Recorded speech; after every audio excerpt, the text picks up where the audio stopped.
Alright everyone, welcome back.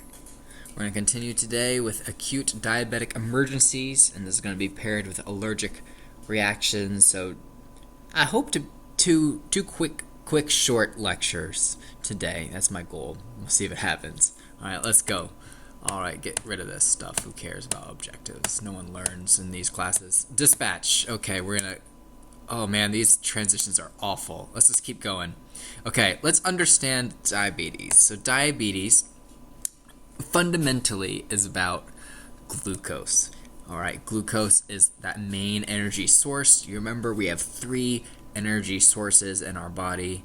All right, we have carbohydrates, the main of which is glucose, fats, and proteins. And if our body has enough energy resources, they'll use proteins to build up kind of the factories of the cells and the muscles, and fats will be storage, and glucose will be the main ATP generating currency. However, in times of starvation, when you're not eating, those big stores of proteins and fats can be mobilized. However, the brain requires glucose at all times to be utilized. It can't utilize alternative energy sources. All right. So diabetes, there's I mentioned these three main energy sources: carbohydrates, primary energy source, complex sugars. So glucose is a monosaccharide, fructose is a monosaccharide, galactose is a monosaccharide, which means a one sugar unit. But complex sugars are kind of groups of single sugar units to be much larger. And if you've taken Bio 101, you've probably heard of sucrose, which is table sugar, that is glucose and fructose. You've heard of lactose, which is galactose and glucose. So you've heard of and then maltose is two glucose units. And so there's more and more in starch, and all these things are more complex, and that requires your GI tract to break them down into glucose monomers. All right. And this is something just to burn into your brain, right? Only brain cells can only use glucose as a fuel source. Oh man, these transitions are too slow. All right, so normal versus diabetic use of sugar. So here's a normal person. They eat, I was gonna say that was the food, but that's probably the pancreas. All right, they eat some food. I just ate breakfast this morning. So I ate my food. Digestion begins in the stomach and goes into the food particles go into my intestines, and then my intestines will absorb the nutrients from my breakfast into such as sugars into the bloodstream. And then what happens is the pancreas will sense this increased amount of nutrients in the bloodstream and release insulin. Right? Insulin is key. So diabetes involves insulin and it involves sugar. And so what happens is, you can even see like little keys right down here. So what happens is all the cells in our body, with the exception of our brain, kind of has a big gate or a lock on the cells. And what happens is insulin from the pancreas is secreted at the right time to unlock that gate so that sugar can come in. And then when the cells are full up, they'll put the lock back on. All right, and then because the insulin will go away. And a diabetic, and now this depends on the type of diabetes, which we'll get into in a second, but they have little or no insulin released by the pancreas, and therefore the sugar cannot get into the cells because all the doors are locked. Let me go back. And so because that leads to increased amount of sugar that remains in the bloodstream because it's not absorbed by the tissues, your kidney filters out your blood. And so a side effect of this, if you have too much blood sugar, is that your kidneys will filter that sugar into your urine, and that is called glycosuria. Let's talk about insulin. It's a hormone secreted by the pancreas when your sugar is elevated. It helps transport glucose out of the blood into the cells. But this is key. The brain does not need insulin for that transport because your brain's constantly using glucose. It doesn't need that kind of subsystem to modulate its energy uptake. You could also think of this as a way, in a starvation state, your body will make less insulin so that your cells don't uptake the sugar that is circulating, so the brain can do it as well. So insulin also causes the liver to take glucose and store it as glycogen. So glycogen is just a polysaccharide of glucose. So here's an example of how it works. This is anatomically correct, right? So we have a little ball of insulin. It binds to the receptor. That means glucose can come into the cell, and then the cell can utilize glucose to make energy. All right. Without insulin, the sugar hits the cell and bounces off, rebounds off. I just can't enter the cell. And so the cell will mobilize fat stores or proteins to produce energy in the absence of insulin. Glucagon is a counter-regulatory hormone, and its goal is to raise and maintain blood sugar. So insulin, we want to lower the blood sugar by putting sugar into cells. Glucagon, we want to raise blood sugar if the blood sugar is low. And this is also secreted by the pancreas. It's opposite of insulin. And when the blood sugar is low, it is secreted, and it goes to the liver and tells the liver to generate. That's probably not really, but to generate more glucose by breaking down glycogen. All right. So how it works? It is secreted by the pancreas, and it kind of goes into the bloodstream until it lands on the liver. This is just some fancy abdominal anatomy that is not relative to glucagon functions. So other hormones, epinephrine. So this is a catecholamine, epi, norepi. Those are catecholamines. That's just kind of the class of them.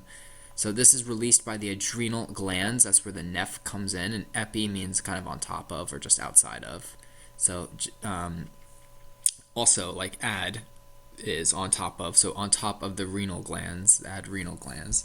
It stops the secretion of insulin, and it promotes the release of storage glucose by the liver. So it is another hormone like glucagon that helps mobilize glycogen to increase blood sugar. So this is a stress hormone. So you can think of your sympathetic nervous system, fight or flight. We release epi and norepi, and therefore this, when we need to run from bears, we can increase our blood sugar. It also promotes conversion of fats and proteins into glucose, and this is key. When you have low blood sugar, your body releases glucagon and epi, and some of the signs and symptoms of low blood sugar are from epinephrine, and we'll go through those in a second. But that's how you can remember kind of the symptomatology of hypoglycemia. Normal regulation. So you have a cycle, eat a meal, blood sugar spikes. All right, insulin secreted to lower that blood sugar back down to normal. Cells uptake that glucose with the help of insulin. The liver takes all the excess glucose after your cells are full up and stores it as glycogen. And then over time, if you fast for a while, your blood sugar will fall.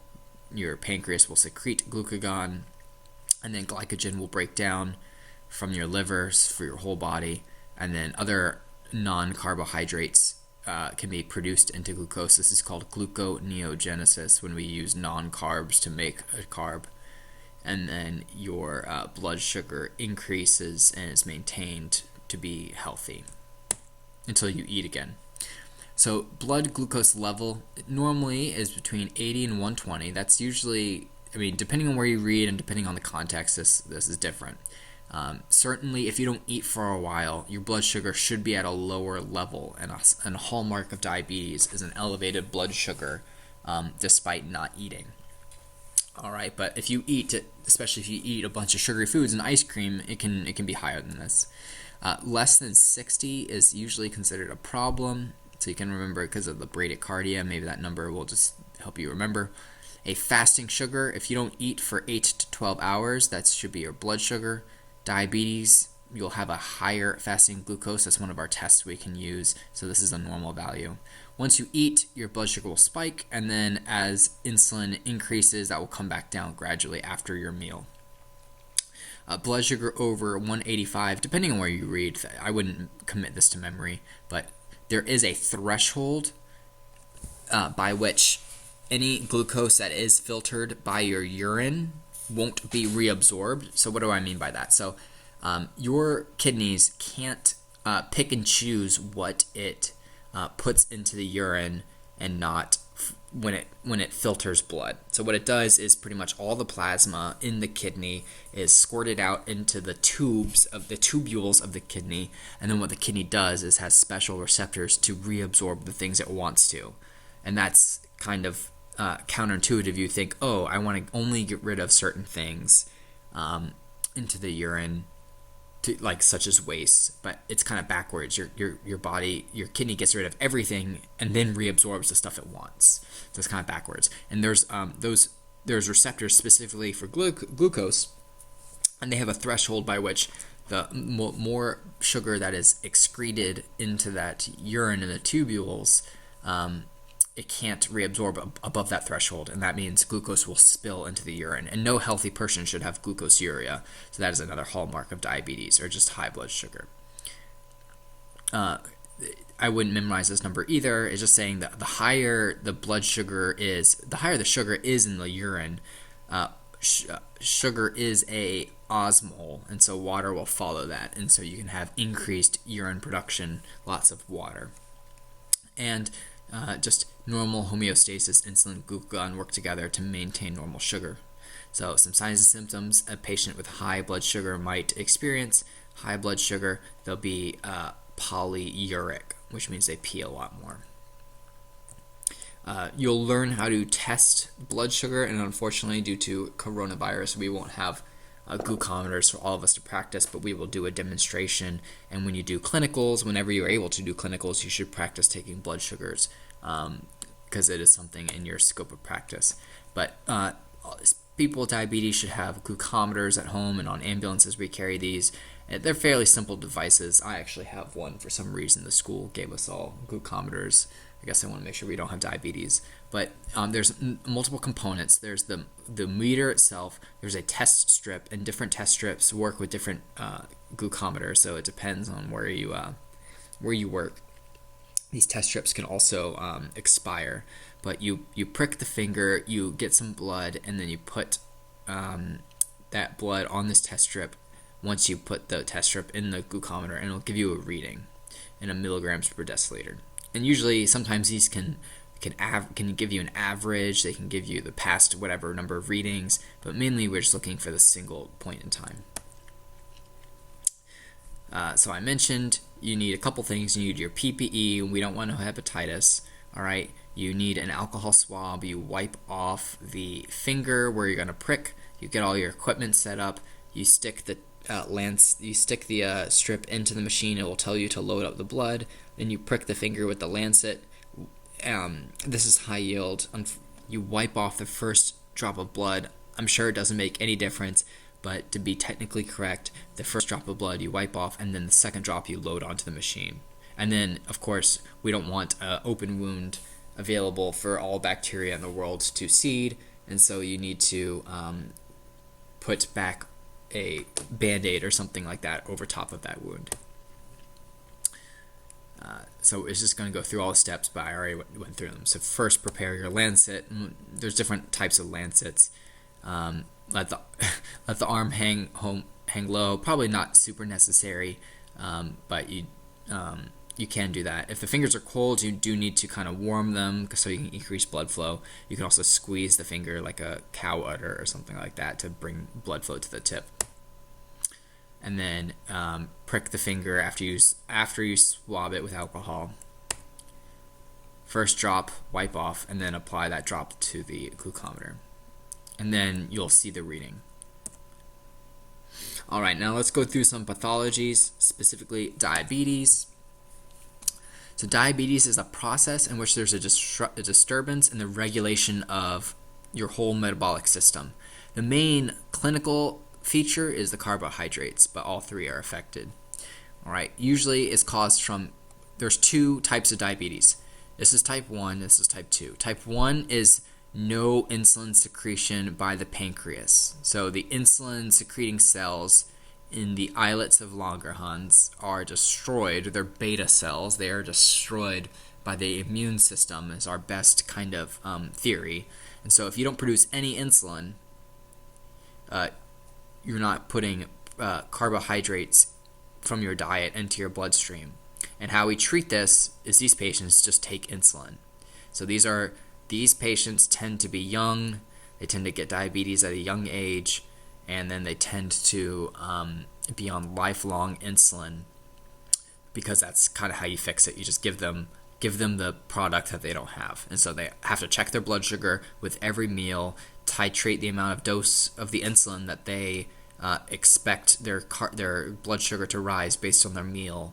And then throughout the day, if they feel low or feel high, they check their blood sugar and have to keep injecting insulin for the rest of their life. So it's going to be very time consuming and whatnot. Then the type 2 diabetes is the cells with those little gates don't recognize insulin.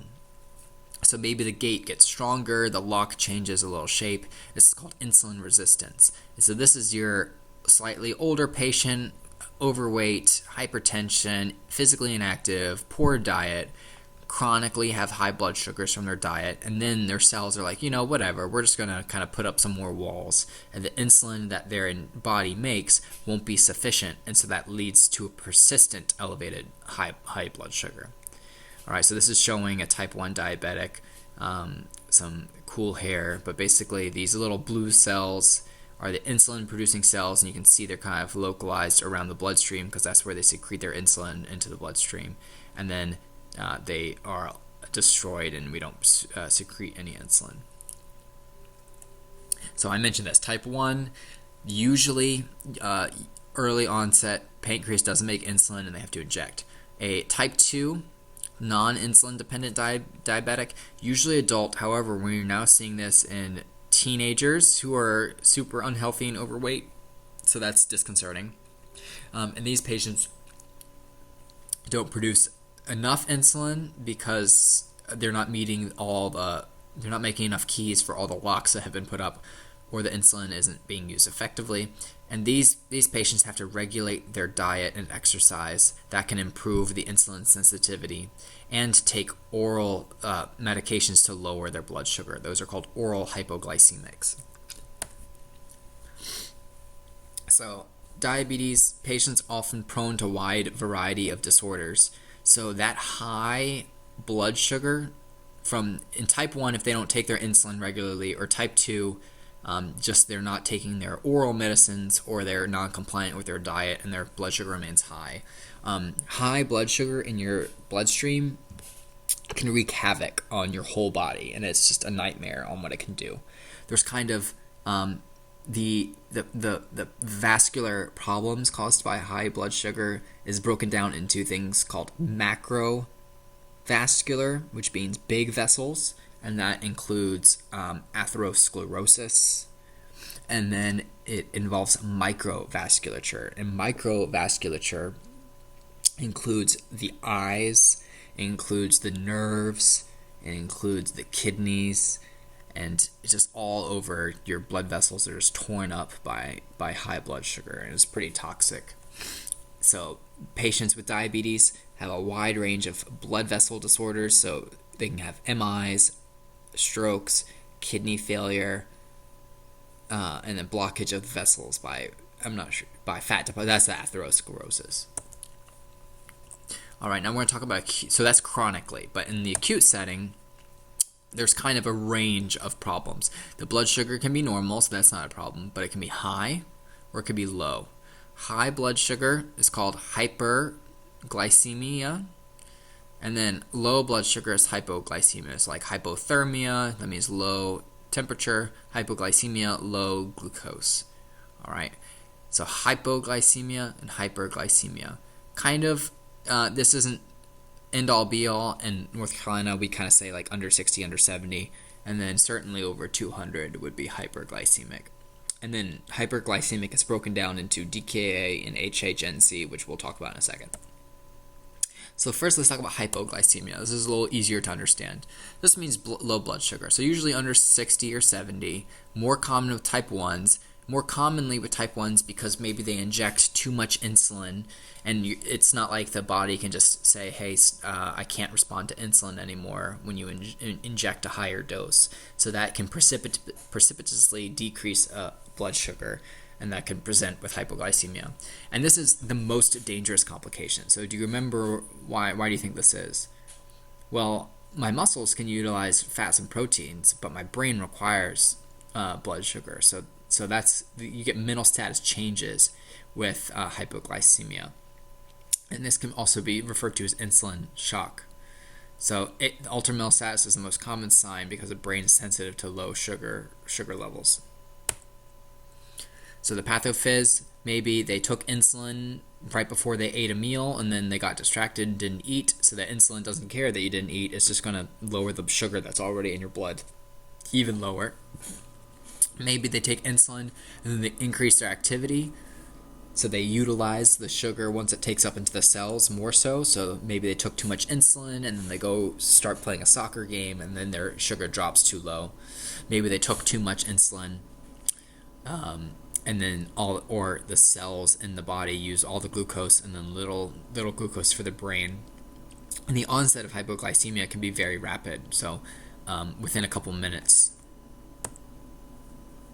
So what happens, you remember glucagon and epi would be secreted, and so we say there's kind of the sympathetic stimulation and then the neuroglycopenic stimulation. So that means neuro, brain, glycopenic, not enough sugar, and then the sympathetic nervous system stimulation. So that's kind of two categories of signs and symptoms. So epi, fight or flight, so similar things here. Your fast heart rate, pale chlamycin, feeling warm, dizzy, tremors, being sweaty, kind of that shocky catecholamine state.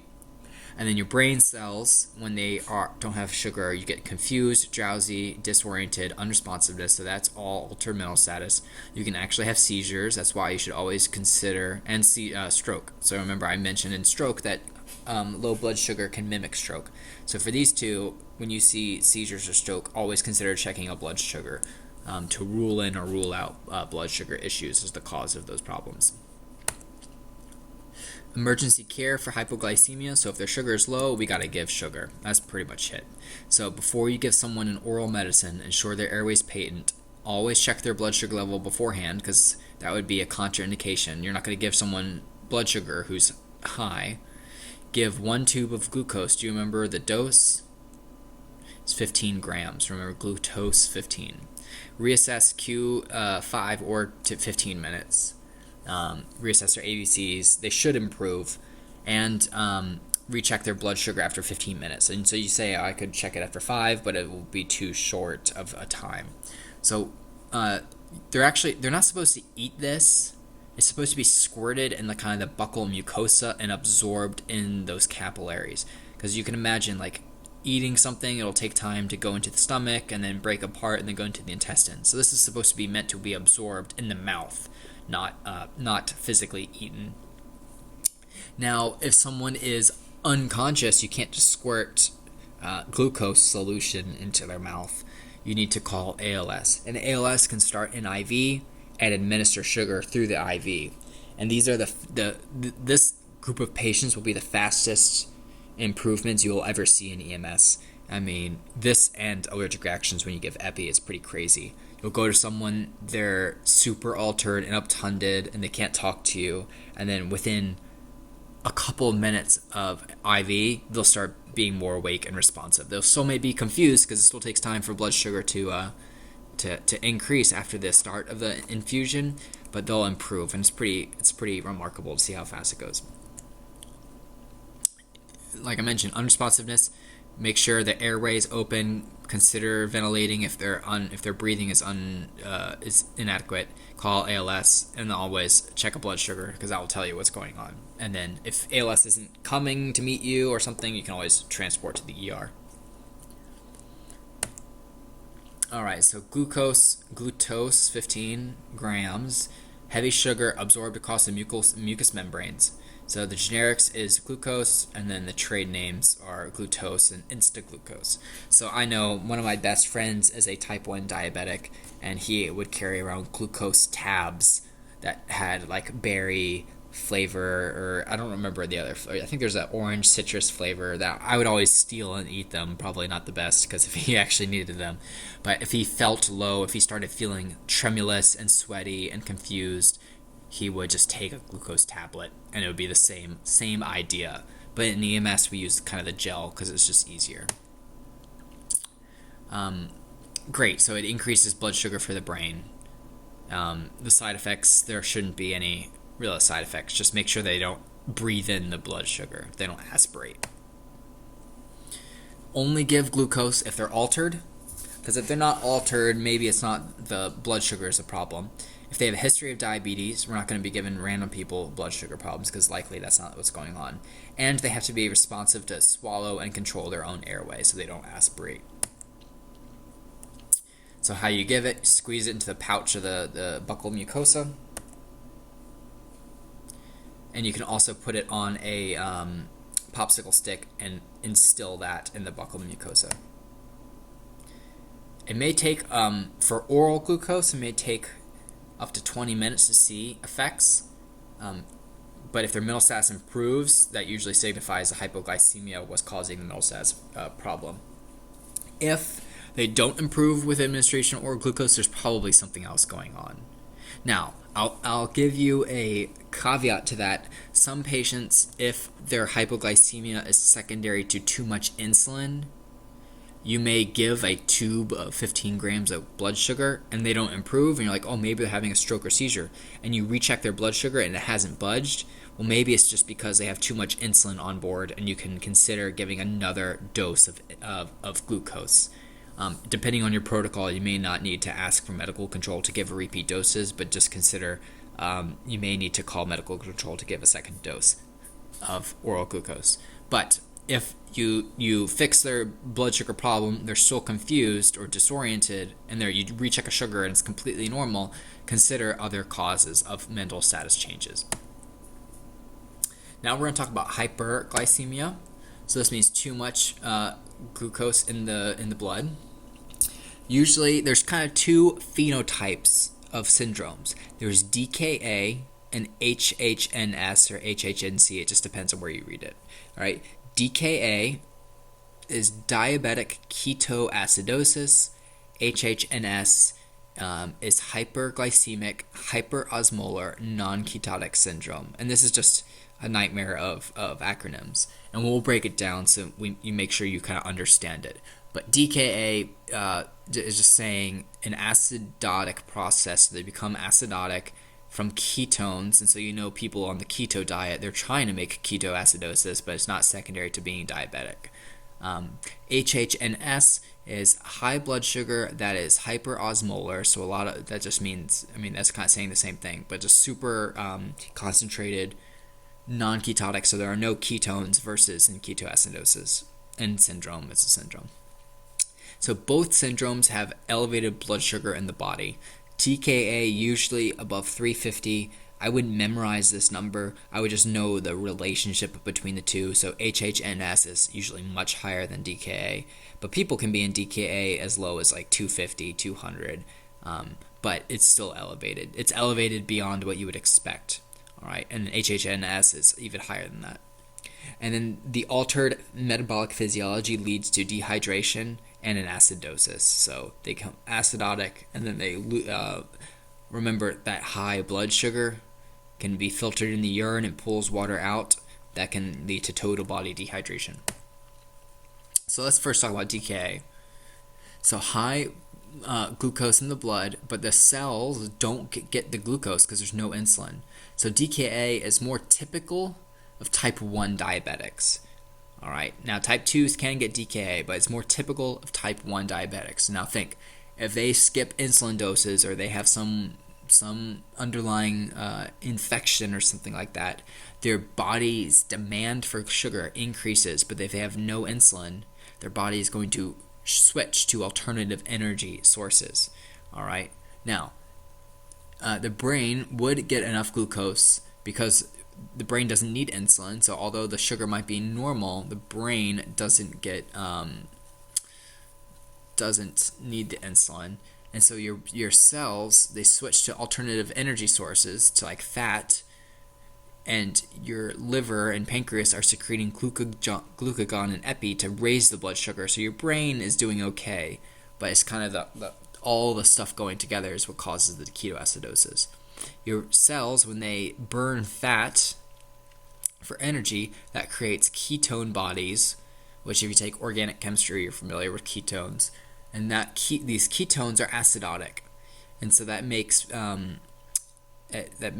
the bloodstream like very acidic and can cause more issues.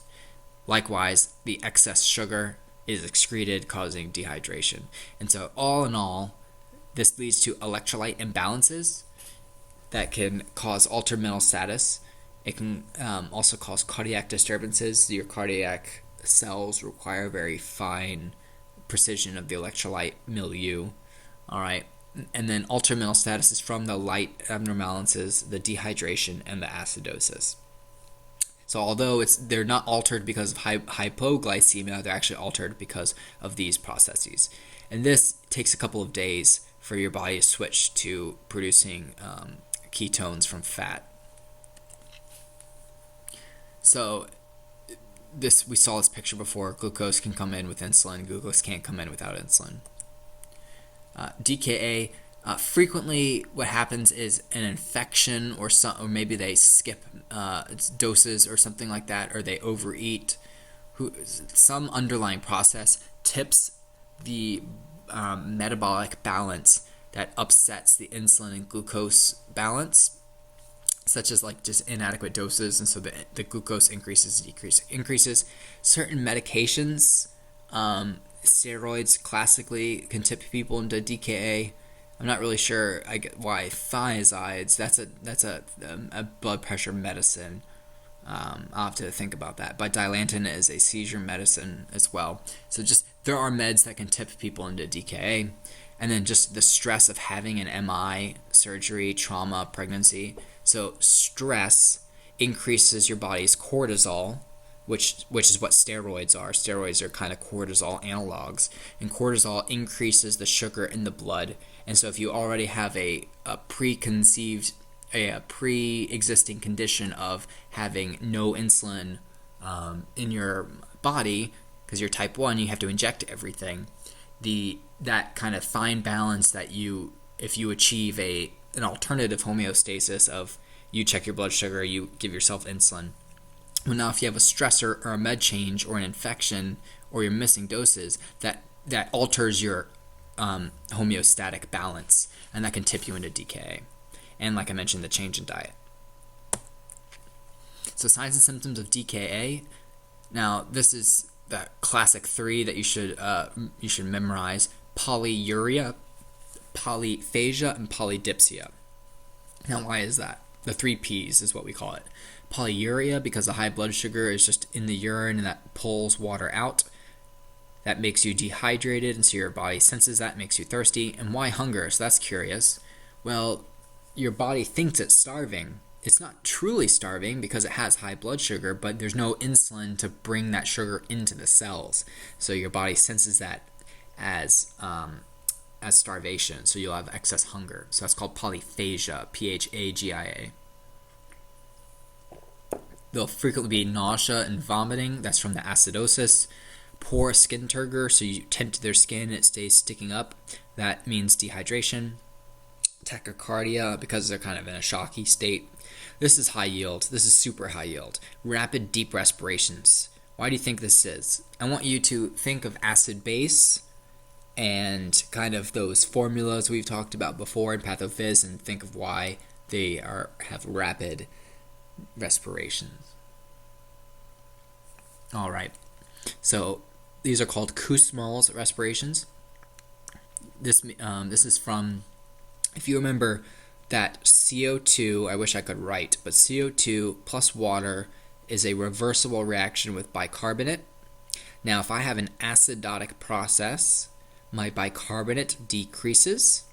And so from Le Chatelier's principle, I need to shift.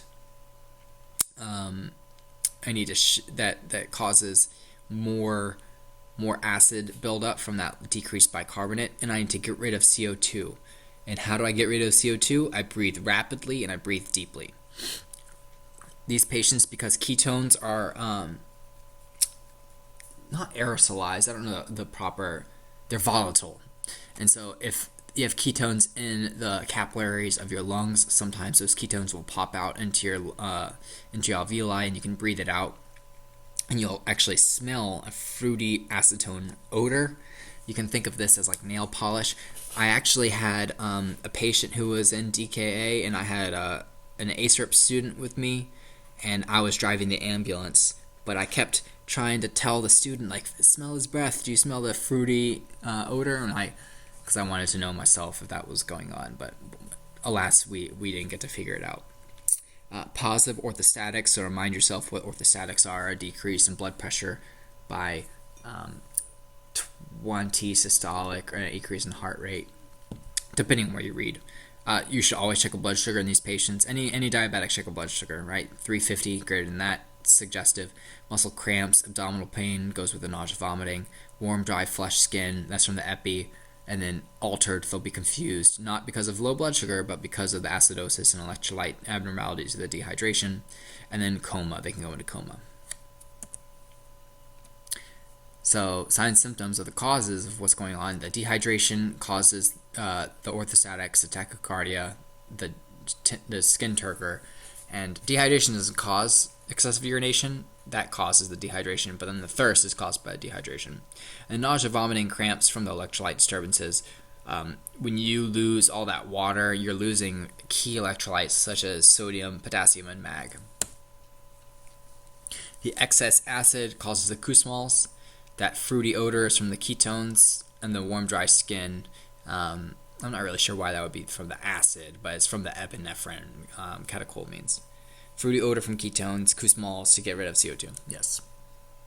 So care for DKA, not much a BLS provider can do, but always give oxygen if it's indicated, assess their ABCs, ventilate as necessary because they might have some trouble breathing because of their Kussmaul's respirations. Check their blood sugar in your vital signs assessment, and then contact medical control if they are super sick. Otherwise, you can just take them to the hospital. Also, call ALS. ALS can give IVs, rehydrate these patients a little bit more. We can't give insulin in EMS, but they need to go to a hospital to get insulin. Now let's so DKA, more typically type 1. Now we're going to talk about HHNS, which is more typically in type 2. And you remember this is a much higher blood sugar than in the DKA.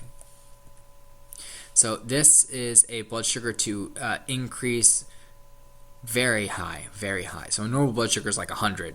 And so this is very high. Sometimes you won't even get a reading on your glucometer because it's so high.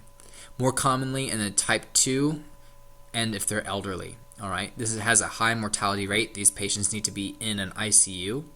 And this is the pathophysiology of this is, remember, type 2 diabetics still have some insulin around. It's just not enough. And so because they have some insulin around, their body cells don't interpret that they are starving, and so they do not make ketones and don't switch to fat. All right, so some glucose is getting into the cells because there's some residual insulin, just less than DKA. All right, and because of the super high blood sugar, they still get dehydrated because they pee out stuff, and they're more likely to have seizures.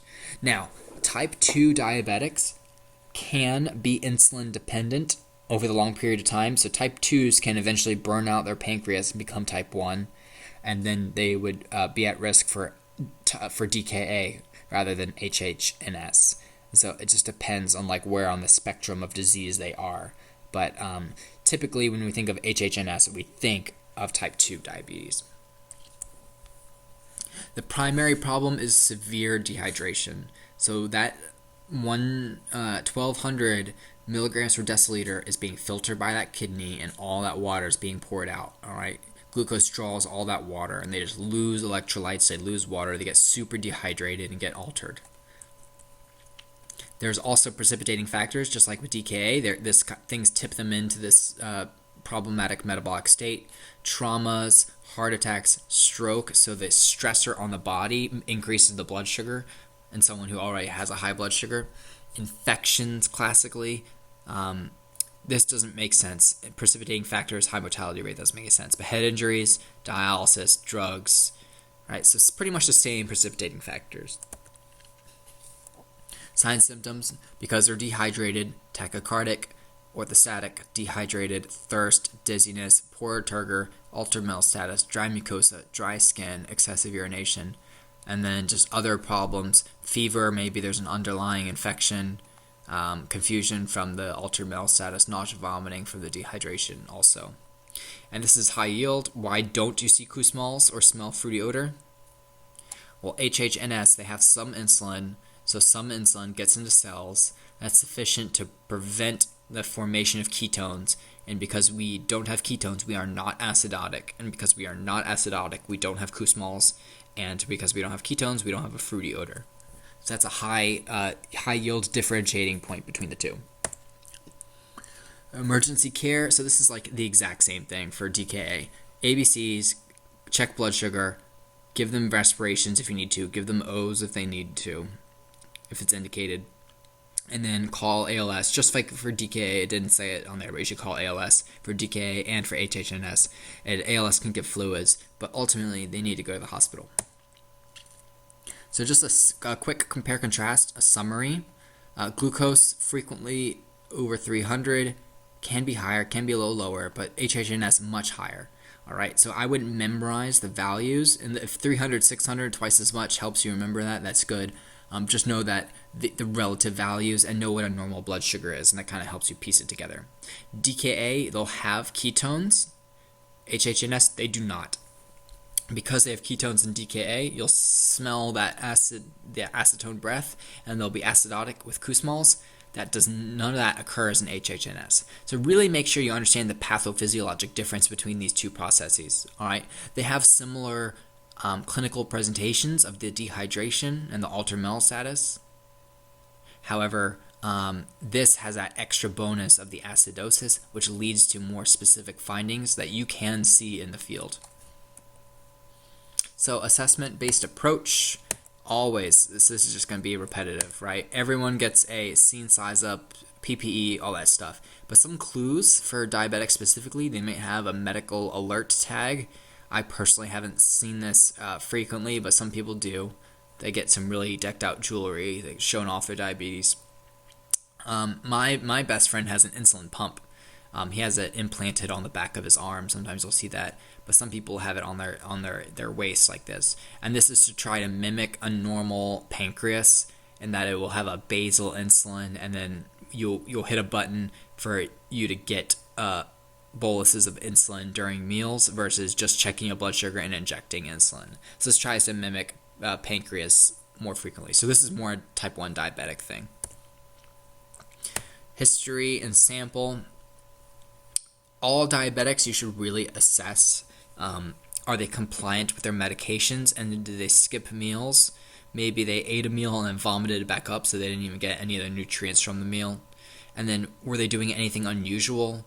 Assess whether there's any precipitating factors, like have they been battling an infection recently? Have they started a new medicine of some sort, right? You're a detective. Things that can tip you into DK or HHNS, you should ask those precipitating factors. But certainly all diabetics ask about what their normal regimen is if they skipped anything. Note the presence of these medicines. So I don't even know what some of these are. I only know generics. But yeah, see, these are all trade names, and so always look for insulin. There's different types of insulin. I've never even seen this. I think this was the first insulin that was made, Ilitin, but Novolin and Humulin. There's also Novolog and Humalog. Those are different types of insulins. I've never even heard of this one either. I don't know what any of these are. I know Glucotrol, that's probably metformin. Humalog is an insulin, so that should be up here. Glucophage, I think, is also metformin. Basically, if there's a medicine you don't know, look it up, and you'll learn the diabetic medicines. But there's a whole bunch of them. You can Google diabetic medicines. It kind of Look them up. But these are kind of like, anytime you see a gluc in there, or a lin, a log, that even said like dia-B, that looks like a diabetic medicine. Not all of them are not that nice. It's important to note altered mental status and diabetic emergency has sudden onset. So low blood sugar, typically frequently sudden onset, versus HHNS and DKA develops over hours to days. All right. Signs and symptoms. So not really sure what's. I guess homegirl is having some hypoglycemia. She has a blood pressure cuff already on, but hypoglycemia, rapid onset of altered mental status. Frequently, that confusion, people will think that these patients are drunk, and it's not an uncommon occurrence that someone gets pulled over for a DWI, and then EMS is called to assess them, and they check their blood sugar. It's actually low, and they're not drunk. They just are have hypoglycemia. So that's like a pearl to know. Remember, the epinephrine causes the tachycardia, shocky epinephrine, cool moist skin. They may have seizures from the neuroglycopenia, anxiety, the confusion, altered mental status, uncharacteristic behavior, hunger. Makes sense, right? I want more blood sugar, so I'll feel hungry. And this is just another pearl. If you see bruising on the stomach, it could be because they inject insulin on their stomach. It also could be because of other medicines that are injected, but that could be a clue. And then just high yield, I can't drive this point home enough, stroke and hypoglycemia can mimic stroke.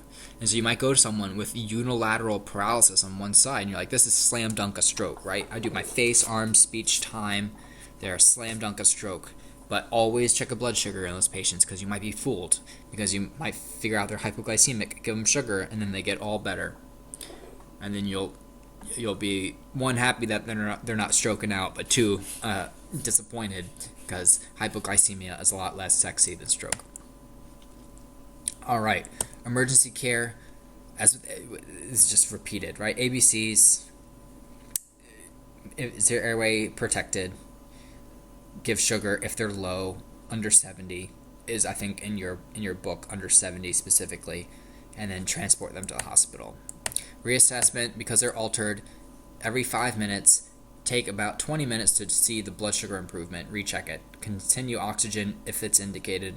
If their airway's patent and they're ventilating fine, you don't need to give them oxygen. But especially hyperglycemics, if they're in DKA, that Kussmaul breathing, you may need to support the respirations, depending on if it's inadequate. All right, let's see if we have a video to watch. Glucometer skill. Let's just watch all these.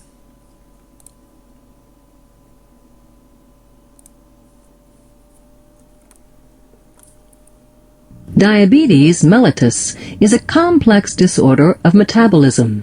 It is a disease in which the body does not produce or properly use insulin. Insulin is a hormone that is needed to convert sugar, starches, and other food into energy needed for daily life. There are 3 major types of diabetes. Type 1 diabetes, also known as insulin-dependent diabetes mellitus, IDDM, or juvenile onset diabetes, results from the body's failure to produce insulin. An individual with type 1 diabetes needs to take daily insulin injections for the rest of their lives. It is estimated that 850,000 to 1.5 million Americans have type 1 diabetes. Non-insulin dependent diabetes mellitus, or adult onset diabetes, results from insulin resistance combined with relative insulin deficiency. Approximately 16 million Americans have type 2 diabetes. Someone with type 2 diabetes may make healthy or even high levels of insulin, but obesity makes the body resistant to its effect. Even modest lifestyle changes, such as eating a healthy diet, exercising 30 minutes a day, and maintaining proper body weight for age and body type, can help prevent type 2 diabetes. Prediabetes occurs when a person's blood glucose levels are higher than normal, but not high enough for a diagnosis of type 2 diabetes. Without lifestyle changes, most people who have prediabetes will progress to type 2 diabetes within 10 years.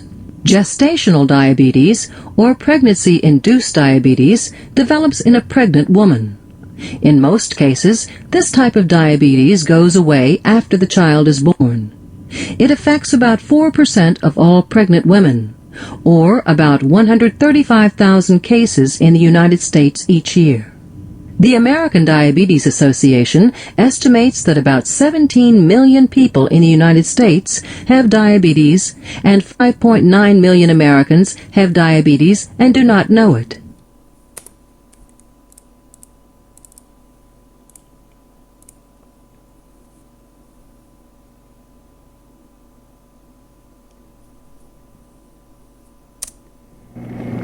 Practice proper hand hygiene throughout the procedure.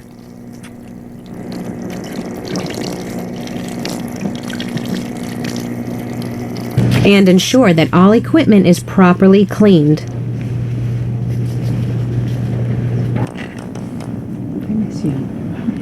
Hi, ladies. Hi. My name is Stephanie. I'm going to be your nurse today, Natasha.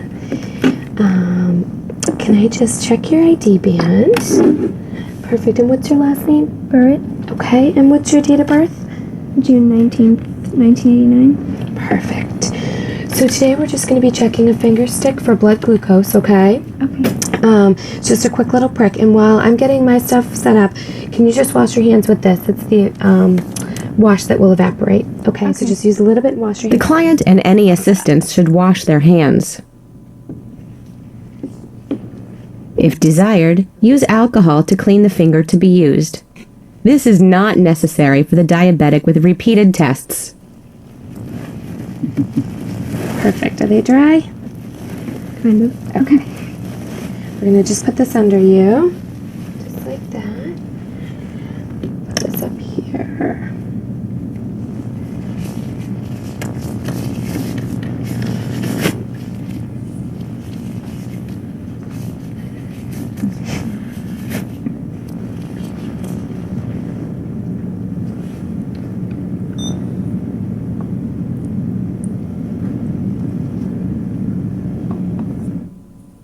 Check expiration date on test strips.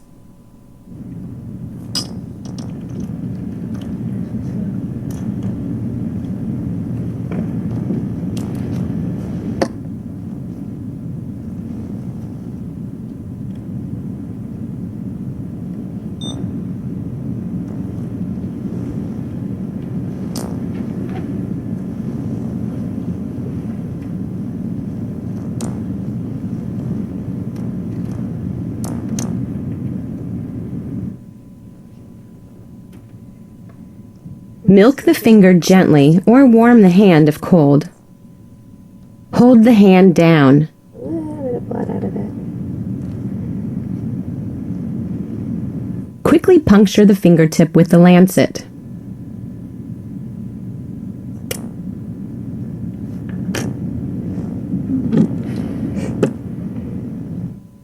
Apply a drop of blood to the reagent strip.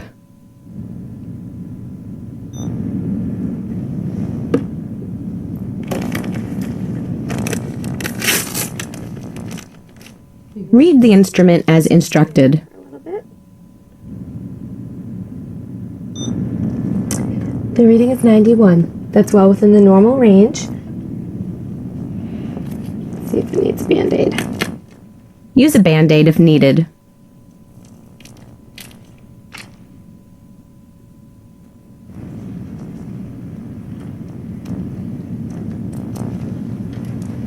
Are you still bleeding? A little.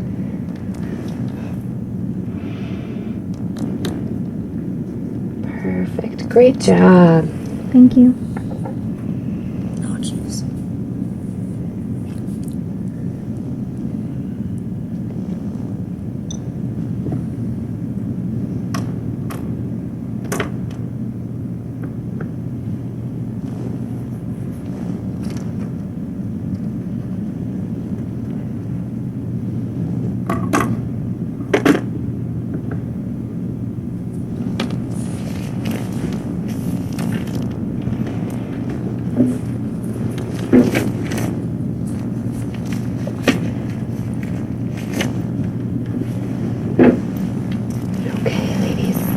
I will be back to check on you later, okay? Okay.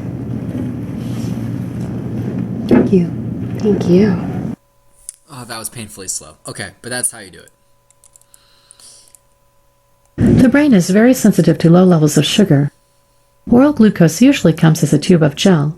Apply with a tongue depressor and place between the cheek and gum or under the tongue. Swallowed glucose is easily absorbed into the digestive tract and bloodstream, which carries it to the brain. Quick administration of oral glucose when the patient is conscious and can swallow is critical to reverse a potentially life-threatening situation. Wow, that woman looked very concerning and transparent. All right, I'll see you all next time.